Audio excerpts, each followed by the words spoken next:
नमस्कार, छत्तीसगढ़ की अहम खबरों में आपका बहुत बहुत स्वागत है। मैं हूं आपके साथ आश्रुति वोहरा। बुलेटिन का आगाज करेंगे। छत्तीसगढ़ में खेल संस्कृति को नई मजबूती देने की दिशा में एक और बड़ा कदम उठाया गया है।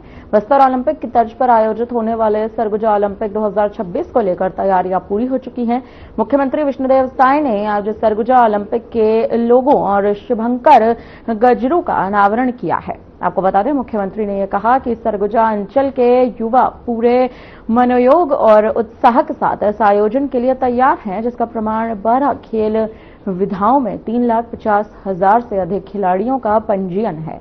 आपको बताते चले, इस आयोजन से सरगुजा की खेल प्रतिभाओं को अपनी क्षमता दिखाने का बड़ा मंच भी प्राप्त होगा। तो वहीं इसी के साथ प्रतियोगिताएं विकासखंड, जिला और संभाग स्तर पर आयोजित की जाएंगी, जिससे ग्रामीण और वहीं ग्रामीणों के संग आदिवासी अंचलों के खिलाड़ियों को भी आगे बढ़ने का अवसर प्राप्त होगा।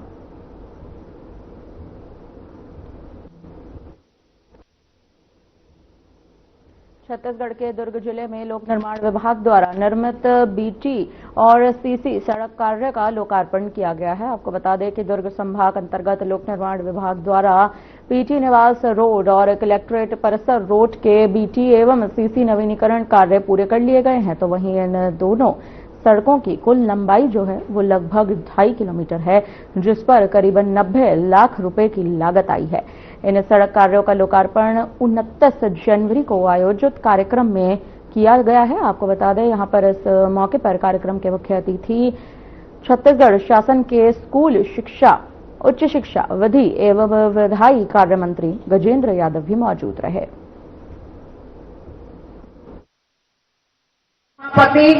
लोकप्रिय युवा नेतृत्व के धनी शहर के विकास हो रहा है, रोड चौड़ीकरण हो रहा है, रोड डामरीकरण हो रहा है, बहुत सारे अन्य विकास हो रहे हैं। ट्रिपल इंजन की सरकार है, दुर्ग की तस्वीर बदल रही है। अभी आप सभी के यहाँ कीमती समय ये 90 लाख का भूमि पूजन सड़क सबका हार्दिक अभिनंदन और आभार। भूमि पूजन अभी स्टार्टिंग की है और आने वाले समय में अभी जयानगर में हम भूमि पूजन करने वाले हैं और अग्रसेन भवन में भूमि पूजन करने वाले हैं। जितने काम हमने शहर की जनता से जो वादा किया था, सब काम अब दिखने लगेंगे, सड़क पे दिखने लगेंगे, लोगों को दिखने लगेगा। अच्छी सड़कें बनेंगी, अच्छी बिल्डिंग हम बनाने वाले हैं। बहुत जल्द यहाँ पंजे का, अत्याधुनिक पंजे का ऑफिस का भी हम लोकार्पण इसी महीने करने वाले हैं। हाउस तक के बीच के जो सड़क डामरीकरण के भूमि पूजन समारोह में इस शहर की महापौर श्रीमती अलका बागमार जी, सभापति पखांजूर के स्वास्थ्य सेवाओं को बेहतर बनाने के लिए जिला पंचायत सदस्य दीपांकर राय और पूर्व नगर पंचायत अध्यक्ष मोनिका साहा ने अंतागढ़ विधायक विक्रम उसेंडी के मार्गदर्शन में छत्तीसगढ़ के स्वास्थ्य मंत्री श्याम बिहारी जायसवाल से भेंट की है। मंत्री को 102 और 108 एम्बुलेंस सहित अन्य स्वास्थ्य समस्याओं से अवगत भी कराया गया। आपको बताते चले, श्याम बिहारी जायसवाल ने तत्काल व्यवस्था सुधार का आश्वासन भी दिया है और इसी के साथ साथ स्वयं पखांजूर जाकर समस्याओं का समाधान करने का भरोसा भी जताया।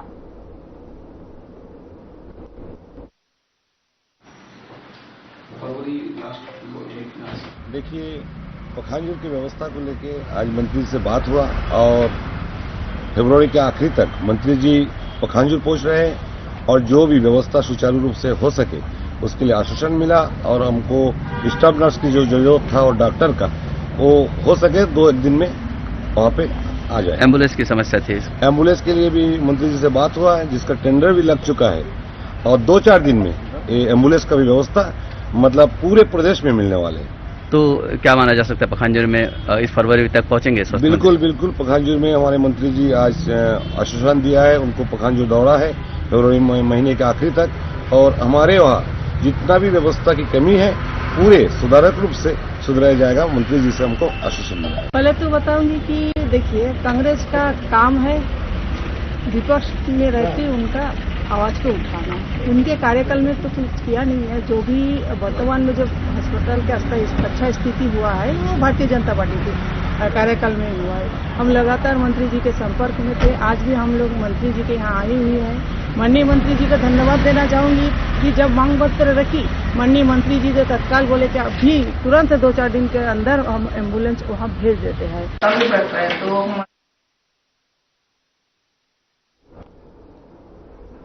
यूजीसी द्वारा 13 जनवरी 2026 को जारी किए गए नए नियमों को लेकर देश में अब विरोध आखिरकार शुरू हो चुका है। छत्तीसगढ़ के दुर्ग से राजपूत क्षत्रिय महासभा ने इन नियमों को जातिगत समानता के खिलाफ बताते हुए प्रधानमंत्री को पत्र लिखा है।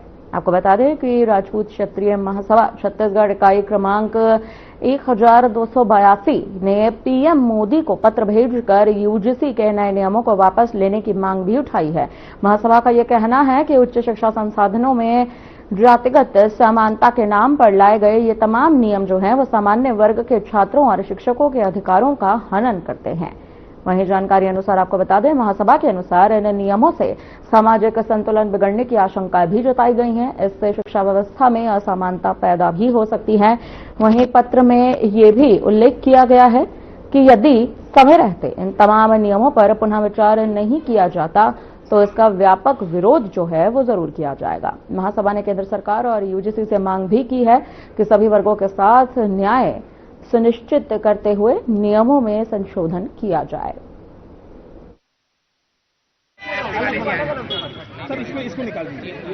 क्योंकि सभी जिलों में एक साथ हम लोग ज्ञापन सौंप रहे हैं अपने अपने स्तर से। सभी जिलों में आज एका होकर के 4 बजे का समय निश्चित करके हम लोग आज सभी अपने अपने तहसीलदार, कलेक्टर सभी को ज्ञापन सौंप रहे हैं। निश्चित तौर पे ऊपर इसका बहुत अच्छा असर होगा और जहां तक हम लोग को न्याय तो जरूर मिलेगा इससे। सामान्य और भी सामान्य वर्ग की जो जातियां हैं वो भी आप लोग के समर्थन में है? बिल्कुल समर्थन में है। सामान्य वर्ग के लोग, आज तो हम लोग सिर्फ राजपूत क्षत्रिय लोग आए हैं, इसके बाद हम लोग बनिया, ब्राह्मण, सभी समाज के लोग एक साथ आएंगे। फिर अगर हमारी सुनवाई नहीं हुई तो हम लोग सब मिलकर के इसका विरोध करेंगे। कहना चाहिए आजादी के बाद से लगातार देखा गया जिस तरह आरक्षण, उसके बाद ये तो सामान्य वर्ग जो है वो कहीं ना कहीं उनके साथ भेदभाव हो रहा है। बिल्कुल, आजादी के बाद से ही ये सब हो रहा है। इसमें न ही मैं भारतीय जनता पार्टी का शिकायत करूंगी, न ही कांग्रेस पार्टी को, न ही अन्य किसी पार्टी को शिकायत। ये सवर्णों का तो हर समय से भेदभाव होते आ रहा है। जैसे कि अभी मुझे पूछा गया कि आप लोग क्या बीजेपी की रीति नीति से नाखुश हो? ये ऐसा कुछ नहीं है। बीजेपी की रीति तो अभी बनी है, इसके पहले तो बहुत अपने अपने स्तर से सभी इसका आरक्षण जी इसका विरोध का बहुत असर पड़ेगा। पूरे राजपूत समाज यहाँ पूरे प्रदेश स्तरीय ज्ञापन दे रहा है। पूरे प्रदेश में जो राजपूत समाज जो 37 उप समितियों में विभाजित है, पूरे समाज मिलकर आज एक ही समय पे पूरे अपने जहाँ जहाँ अपना कलेक्ट्रेट में, तहसील में, एसडीएम कार्यालय में जाके एक समय में एक स्थान पे जाके ज्ञापन प्रेषित कर रहा है विरोध का। विसंगति दिखाई दे रही है इसमें असमानता का है कानून है, क्योंकि विश्वविद्यालय शिक्षा का मंदिर है और ये मंदिर हम सब बच्चे शिक्षा प्राप्त करने के लिए जाते हैं और इस कानून के आने से असमानता का भाव आ जाएगा, भेदभाव का आ जाएगा। बच्चे पढ़ाई के स्थान पे अपने बचाव का या फिर अपनी दुर्भावना से प्रेरित कोई अपना बदला का लेने का कोई प्रवृत्ति होगा तो वो एक शिक्षा पे प्रभावित होगा बच्चों का, वो उनके ऊपर मानसिक इसका प्रभाव बहुत आगे जाके बहुत पड़ेगा। ये सर्व समाज इसमें सबकी सहमति है, सबका अपने अपने कार्यक्रम इसमें विरोध का है, लेकिन सर्वप्रथम राजपूत समाज इसमें आगे आके अपना विरोध प्रदर्शन कर रहा है। विश्वविद्यालय अनुदान आयोग ने 16 जनवरी 2026 को एक रेगुलेशन जारी किया गया है जिसमें SC ST के साथ में OBC को भी जोड़ दिया गया है और OBC को जोड़ने के लिए उनका मूल उद्देश्य ये रहा था समानता का अधिकार देने के लिए हम इसको जोड़ रहे हैं। लेकिन एक को समानता देने के चक्कर में पूरे सवर्ण वर्ग हैं जिसमें राजपूत, क्षत्रिय, ब्राह्मण जितने भी आते हैं उन लोगों के साथ अन्याय कर दिया गया, भेदभाव किया गया है, जिसको आज के डेट में सुप्रीम कोर्ट ने भी स्वीकार किया है। वो भेदभाव इसलिए कि यदि वो कोई शिकायत आती है तो उसमें सीधे सीधे कार्रवाई होने की बात आती है, जांच करने का या अपना पक्ष सवर्ण को रखने का प्रावधान नहीं देती। इसे निश्चित रूप से नैसर्गिक न्याय का अवमानना है जिसे हम लोगों के साथ और हमारे बच्चे और प्राध्यापक जो शिक्षा के क्षेत्र में आगे बढ़ के देश को दिशा देंगे उनके साथ बहुत बड़ा अन्याय है। इसी अन्याय के विरोध में पूरा राजपूत समाज आकर के आज 5 विंग वाले होते हैं, हम लोग आए और पूरे प्रदेश भर में हम 4 बजे आज इसका ज्ञापन दे रहे हैं और पुरजोर विरोध कर रहे हैं। और ये हमारी अपेक्षा है सरकार से, ये विश्वविद्यालय अनुदान आयोग से कि इस काले कानून को वापस तत्काल ले। यदि नहीं लेंगे तो आगामी समय उग्र आंदोलन के लिए हम लोग बाध्य होना पड़ेगा।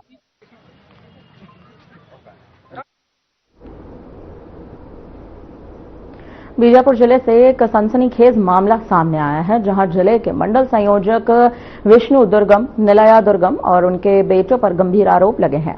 आपको बताते चलें कि किराए का पैसा मांगने पर उन्होंने बुधराम कोरसा के नाबालिग बेटे को जाति सूचक गालियां देते हुए जमकर पीट दिया।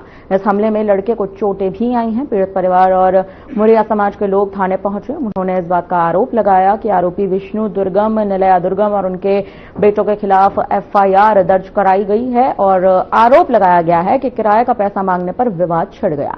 फिर जातिगत गाली गलौज के साथ मारपीट भी शुरू हो गई। तो वहीं आपको जानकारी देते चलें कि मुरिया समाज ने यह कहा है कि मंडल संयोजक पद पर दुरुपयोग कर रहे थे। वहीं पुलिस ने मामला भी दर्ज कर लिया है। आगे की कार्रवाई जारी है।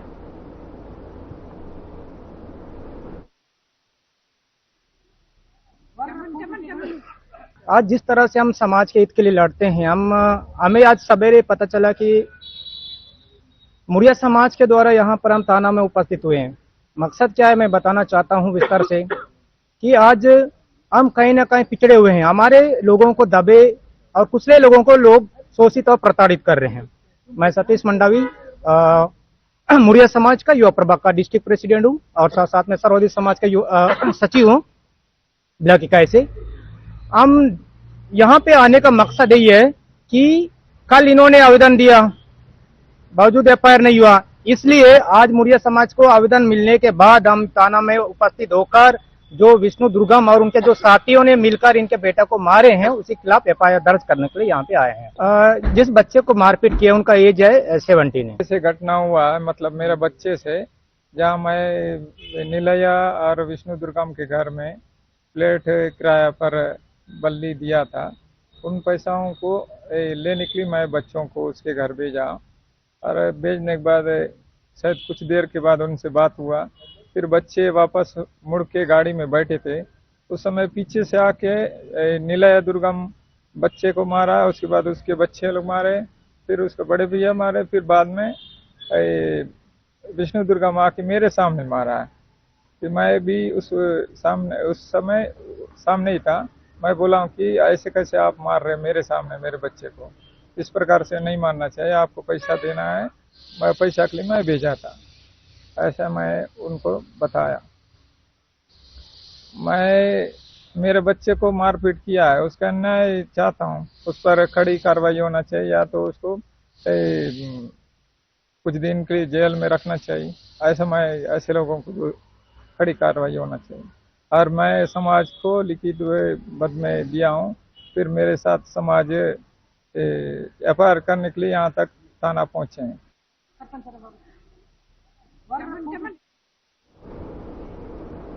फिलहाल रुकते हैं एक ब्रेक के लिए। ब्रेक के उस पार खबरों का सिलसिला जारी रहेगा।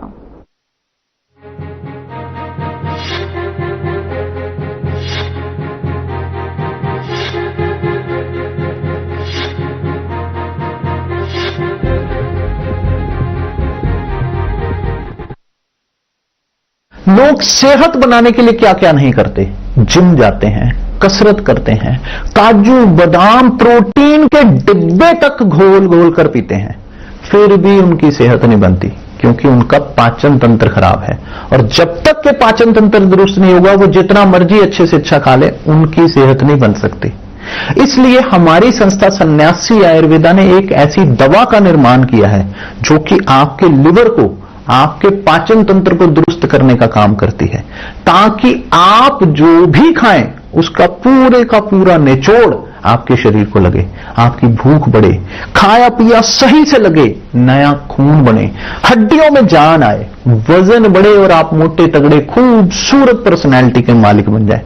सिर्फ 655 रुपए की पूरे एक महीने की दवा होती है और आप इसे घर बैठे 01145454545 पर फोन करके दवा मंगवा सकते हैं।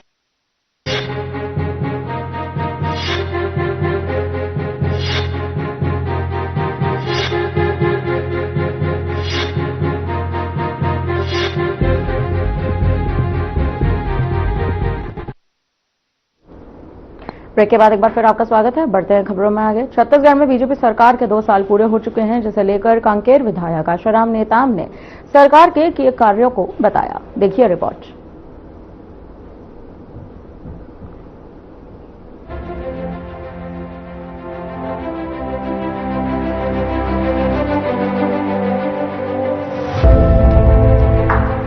छत्तीसगढ़ में बीजेपी सरकार को 2 साल पूरे हो चुके हैं। प्रदेश में मोदी की गारंटी व प्रदेश के विकास कार्यों पर लगातार कार्य हो रहे हैं।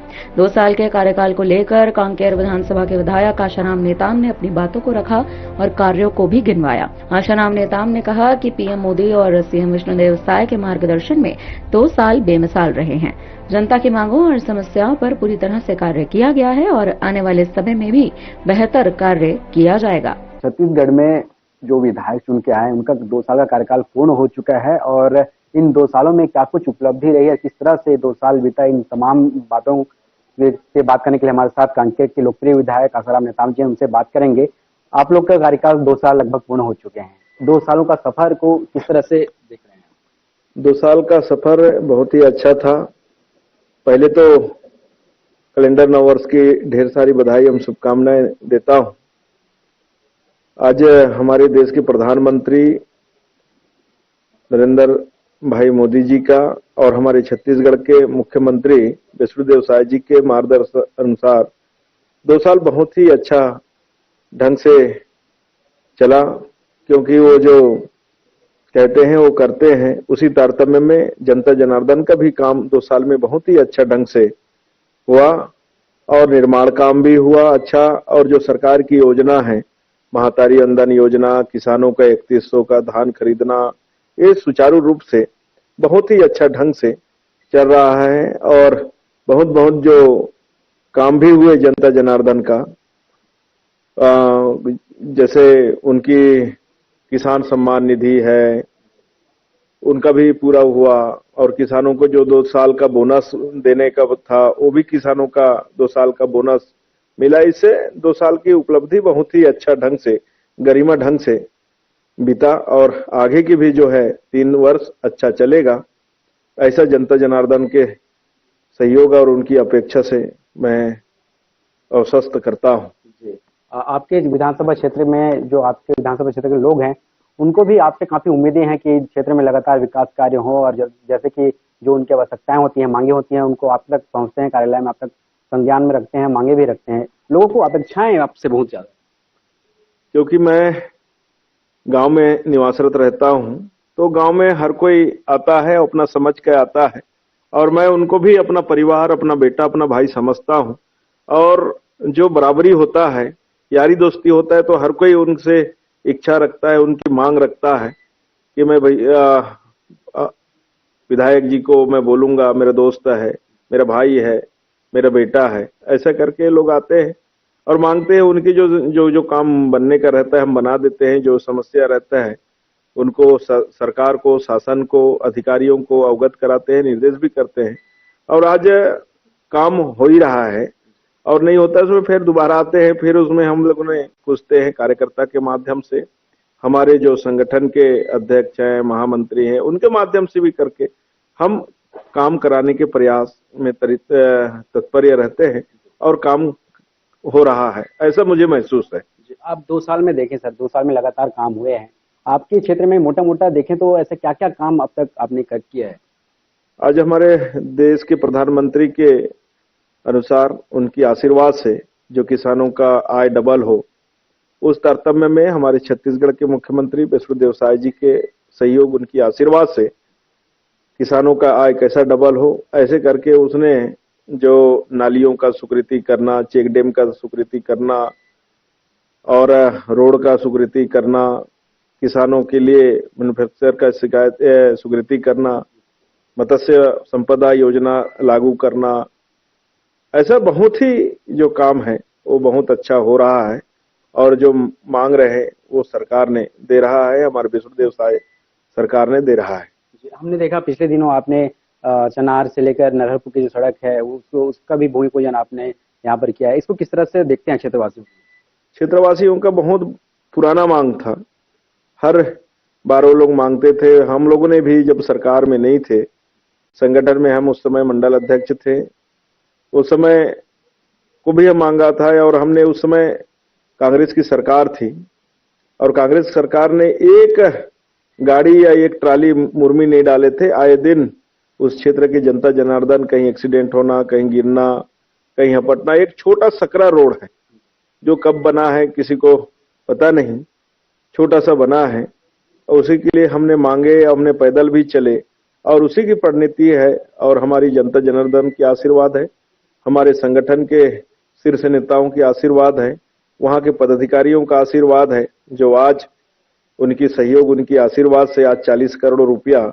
हमें चनार से नरहरपुर मिला और आज हमने भूमि पूजन भी किया। इससे हमारी जनता जनार्दन का खुशी का माहौल है कि हमारे को इतनी बड़ी सौगात मिला है और खुद होके बहुत ही उस कार्यक्रम में सम्मिलित हुए। जी, और जिस तरह से मनरेगा एक चल रहा था, एक नया कानून बन के आया जी राम जी को लेकर, इसको किस तरह से देख रहे हैं आप? क्योंकि गरीबों के लिए मनरेगा एक बहुत अच्छा जरिया होता था इनकम के लिए, और एक नया कानून लाया गया है, इसको किस तरह से देख रहे हैं? नया कानून जो लाया गया है बहुत ही अच्छा है और जनता जनार्दन के लिए अच्छा है, किसानों के लिए अच्छा है, सब लोगों के लिए अच्छा है और काम की गारंटी है।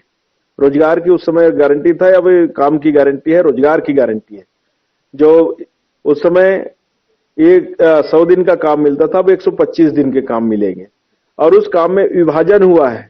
जी राम जी जो है काम का विभाजन हुआ है, कोई खेती पर्पस में धान लगाई वाला कार्यक्रम हो या धान कटाई वाला कार्यक्रम हो, तालाब के गहरीकरण हो, ये जो है ऑनलाइन के माध्यम से जी राम जी जो हमारे राम जी के नाम से किया गया है, बहुत ही बड़ा योगदान है, बहुत बड़ा सरकार का सोच है। जो इससे काम दिखेगा, इससे किसानों की आय में बढ़ोतरी होगी, किसानों को खेतों की जो काम में बढ़ोतरी होगी। रोजगार गारंटी जो है वो गड्ढा खोदना, गड्ढा पाटना और फर्जी मस्टूल का उसका ये करना, भरना, उसमें कोई काम नहीं दिखता था। इसमें काम दिखेगा, काम की भी गारंटी है और जो 125 दिन की भी गारंटी है। ये हमारे देश के प्रधानमंत्री का सोच है और हमारे प्रधानमंत्री ने इसको सदन में पास किया है। जी राम जी, ये सबसे बड़ा हमारे लिए महत्व की बात है। जी बहुत धन्यवाद सर। तो ये थे आसाराम नेताम जी, इनका साफ कहना है कि पिछले 2 सालों का कार्यकाल बहुत ही सराहनीय रहा और जैसे कि क्षेत्र की समस्याएं हों या जो भी मांगे हैं, जो जरूरतें हैं, उनको पूरा किया जा रहा है और आने वाले समय में और भी इसमें बेहतरी से काम किया जाएगा। कैमरामैन शुभम के साथ अनिल नेताम, हर खबर छत्तीसगढ़। बीजेपी के 2 साल के कार्यकाल में सरकार ने जनता से जुड़े मुद्दों पर तेजी से कार्य किया है। अभी आने वाले 3 सालों में प्रदेशवासियों के लिए और कार्य किए जाने हैं। Bureau report.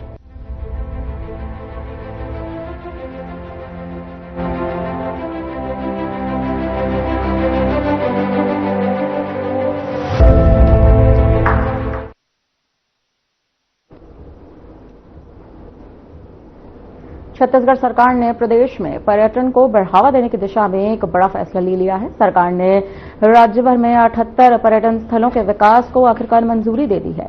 इसी कड़ी में बीजापुर जिले के लिए भी अच्छी खबर सामने आई है, जहां पर 4 पर्यटन स्थलों को आखिरकार स्वीकृति मिल चुकी है। देखिए हमारी एक खास रिपोर्ट।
जिले के बीजापुर के स्थानीय पर्यटनों के लिए बहुत बड़ी खुशखबरी है। खबरी ये है कि बीजापुर में 4 पर्यटनों को सरकार। फिलहाल के लिए इस बुलेटिन में इतना ही। मुझे दीजिए इजाजत। नमस्कार।